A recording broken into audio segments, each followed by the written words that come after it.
Allah subhanahu wa ta'ala says in the Quran, خُلِقَ الْإِنسَانَ ضَعِيفًا. Verily we have created human being very weak. We are weak that we commit sins all day and all night. We are weak that we commit sins which are minor and major, and nobody are free from committing sins. And it doesn't mean that we all commit sins and keep on committing sins. We have to fear Allah subhanahu wa ta'ala. We have to fear the commandments of Allah subhanahu wa ta'ala and His prohibitions. فَاتَّقُوا اللَّهَ مَا اسْتَطَعْتُمْ, and fear Allah subhanahu wa ta'ala as much as possible. We keep committing sins, but we do not know the adverse effects upon us, upon our iman, upon our wealth, upon our time. Some of the adverse effects of a person who keeps on committing sins, among those adverse effects, which is major and which is dangerous, is number one, al-hirmanu min fa'ili ta'atillahi subhanahu wa ta'ala. A person will be deprived from the obedience to Allah subhanahu wa ta'ala. He will be deprived from being obedient to Allah subhanahu wa ta'ala. And it will take away Quran from his life. It will take away salah, prayer from his life. It will take away qiyamul layl, tahajjud from his life. And also it will take away the adhkar, dhikr, remembrance of Allah subhanahu wa ta'ala from his life. And it will take away his tranquility. And rather he will be depressed. One of the Salaf said, one of the pious predecessors, he said that because of committing sin, he was deprived from praying Salatul Layl, that is Tahajjud, for entire 1 year.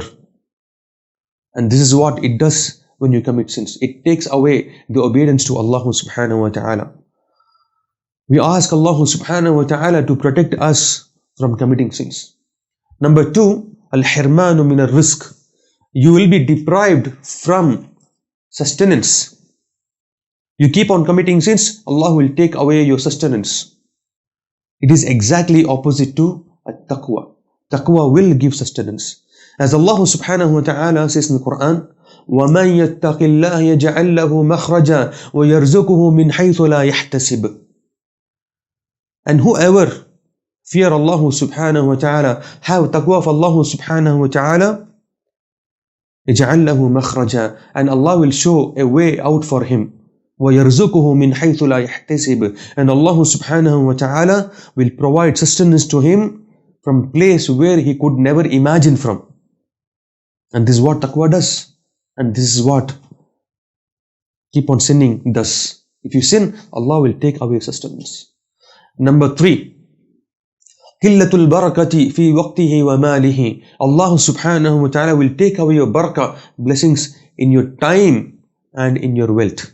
You must have heard many people saying that they have a lot of money, but there is no barakah in this life. You will find many people saying that time is passing and he is not able to do anything, because Allah subhanahu wa ta'ala has taken away barakah from his life. And you will find some people saying that they earn very less, but they have a lot of barakah. Why? Because it is because of taqwa. And if you commit sins, Allah will take away the blessings of it. And for every sin, Allah will be sending a blessing. Because of your sin, Allah takes away the barakah. So be careful when you commit sins. Be careful when you commit sin. Number four, hirmanu min al-ilm. He will be deprived from gaining knowledge. Imam al-Shafi'i rahimahullah, he says that the knowledge is light. The knowledge is nur, is light from Allah subhanahu wa ta'ala. And this light will not be bestowed, and this light will not be given to the person who commits sins. The knowledge will be taken away from him. Allahu musta'an. And the knowledge will not be given to the person who sins. Number five, الذِّلُّ مِنَ اللَّهِ سُبْحَانَهُ وَتَعَالَى وَمِنَ النَّاسِ وَمِن نَفْسِهِ.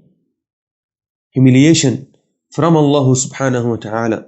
And you will be humiliated by the people, and you will be humiliating your own soul. Humiliation of your own soul. And this is very dangerous. Allah honors a Muslim, but because of our sins, we are humiliating ourselves, and we are being humiliated because of our sins, and Allah will humiliate you because of your sins.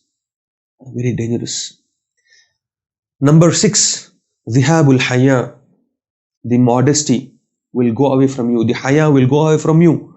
You won't be modest while committing sins. Number 7, فقدان البصيرة والغيرة. And you will lose, you'll be deprived from insight, from having insight and having self-esteem. You will not have insight in your life. You will not be able to understand what is good and what is bad. And you will not have self-esteem. You will do whatever you want.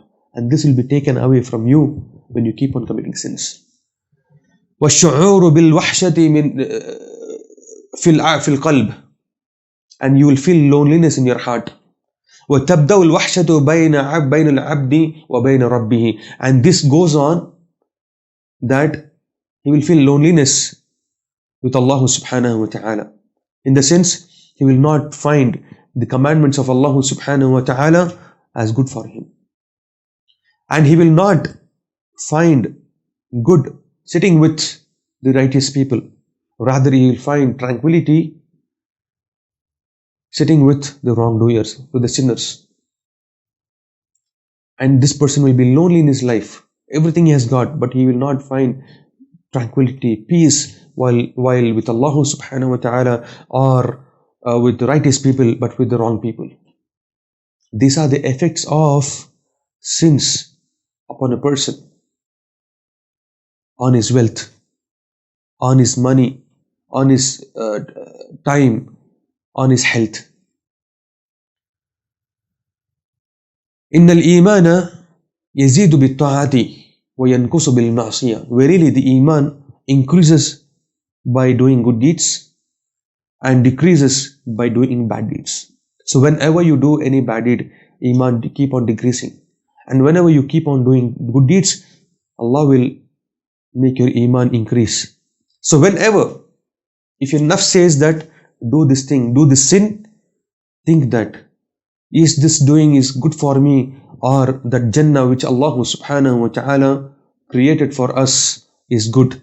And this Jannah is for those people who are muttaqoon, who are righteous people.